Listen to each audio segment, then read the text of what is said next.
So let's continue. We are going to cover question 2C and 2D. So in the previous video, we mentioned that when a equals to 10, we want to check whether students are aware that a equals to 10 indicate actually a very special phenomenon, right? And here in C, we are trying to check whether students are aware of this fact. So we are actually asking you to find the velocity when time is equals to 7, right? And we want you to articulate how do you find that particular velocity. So if you see here, at time equals to 7, your acceleration equals to 10. And in the previous video, I have covered that when a equals to 10, it means that the weight is the only force that acts on the rocket, right? So if you think about it, especially after you have attempted B, so if we go back to B, you can see that in B, the F net actually consists of two forces, W and air resistance. So after you have attempted B, you realize that, oh, F net consists of W and air resistance. And now part C, they are trying to tell me that acceleration equals to 10. And when acceleration equals to 10, it means that my F net is now only the weight, right? So in your mind, you should have something like this. In part B, what I have done is that F net consists of the weight and your air resistance, right? This is at time equals to 4, right? And now in part C, what I understand is that at time equals to 7, somehow my acceleration is now equals to 10. And if I have studied and prepared the chapter well, I have practiced enough, I would have realized that when a equals to 10, this means that my F net now consists of only the weight. So where does the air resistance go? Does it mean that it just disappear? The atmosphere become vacuum? No, right? There must be still air. So when will an object in air result in an air resistance that becomes 0?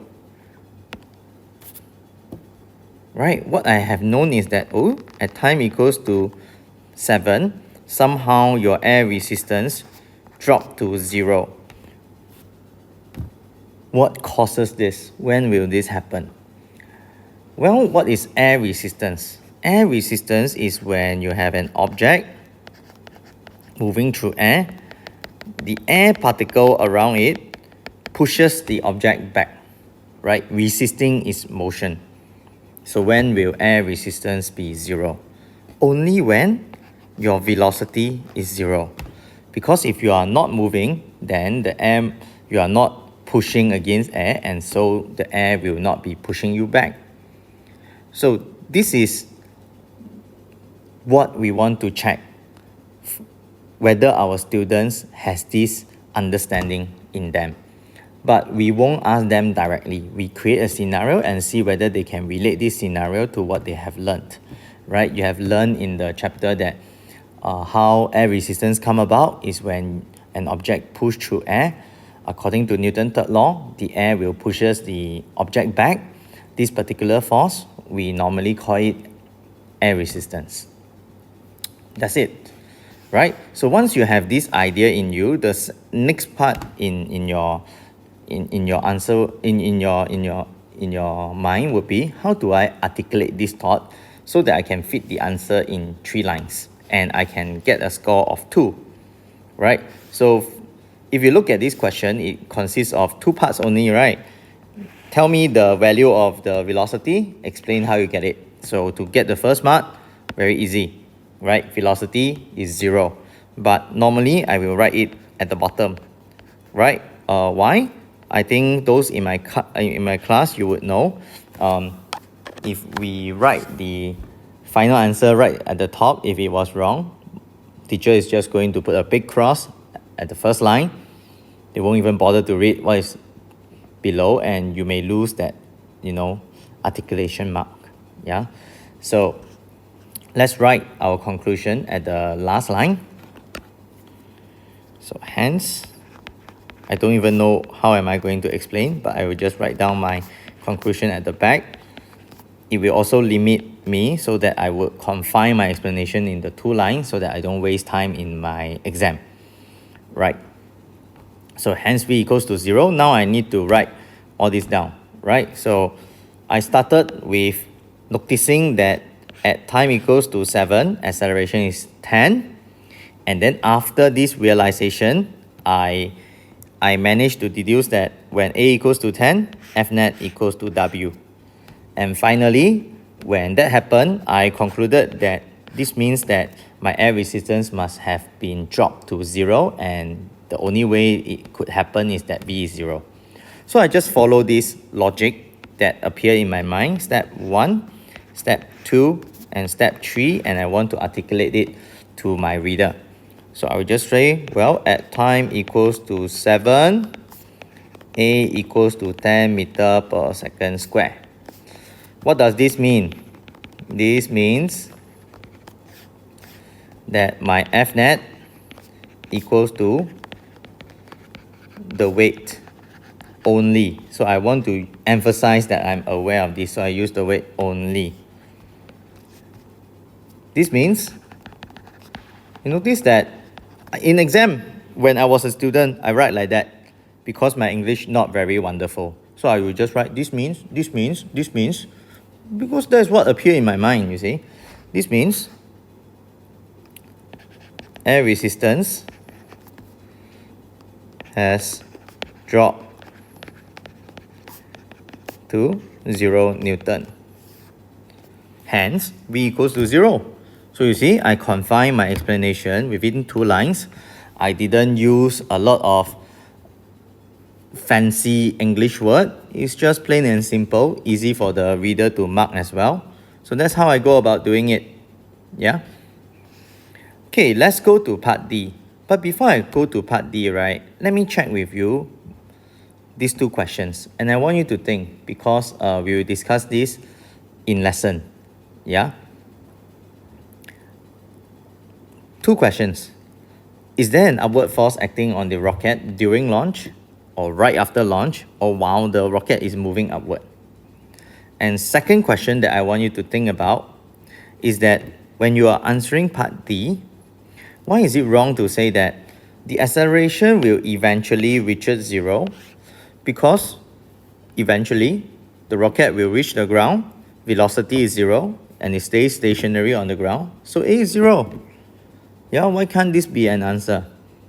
So I will not discuss this in the video, but let's discuss this in class, right? So that I can hear from you your thoughts and I can correct you based on that. Okay, now part D. How to answer part D? Why the acceleration of the rocket reaches 0 eventually? Now, do you notice that as you're answering this question, you realize that part A talks about the weight, part B talks about the rocket, but this rocket is still moving upward. How do I know it is still moving upward? Anyone?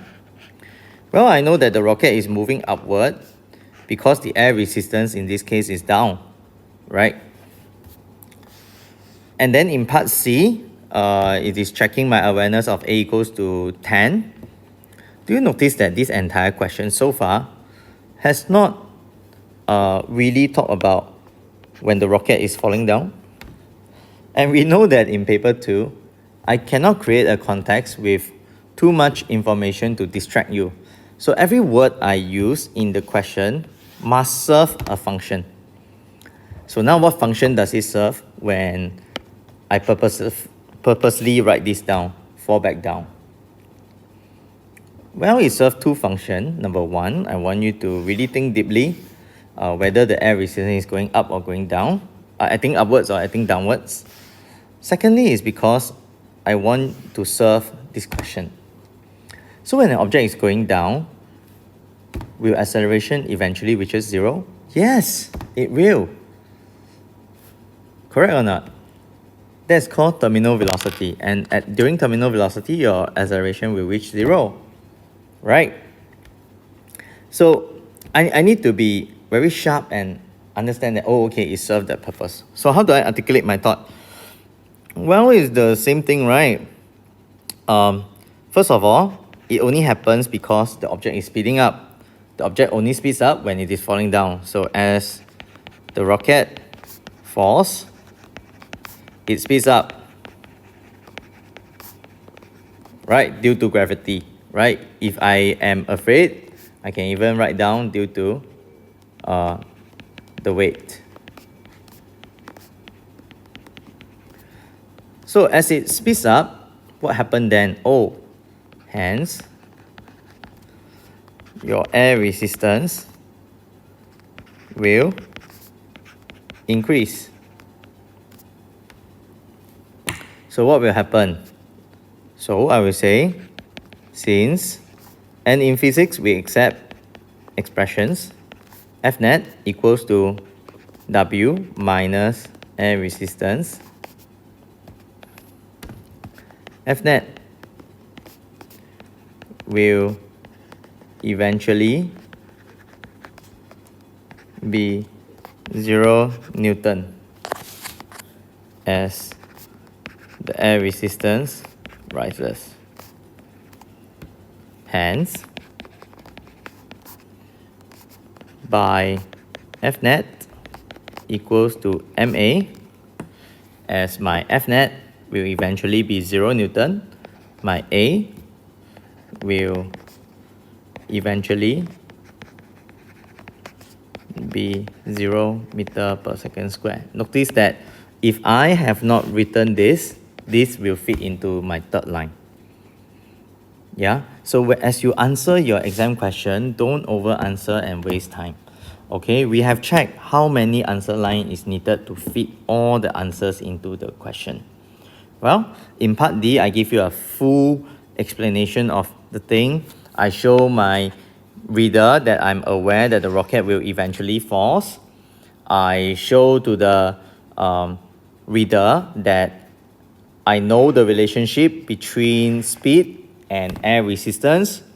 I also show the reader that I'm aware that F net consists of two forces. One is constant, the weight. The other, air resistance, is getting bigger.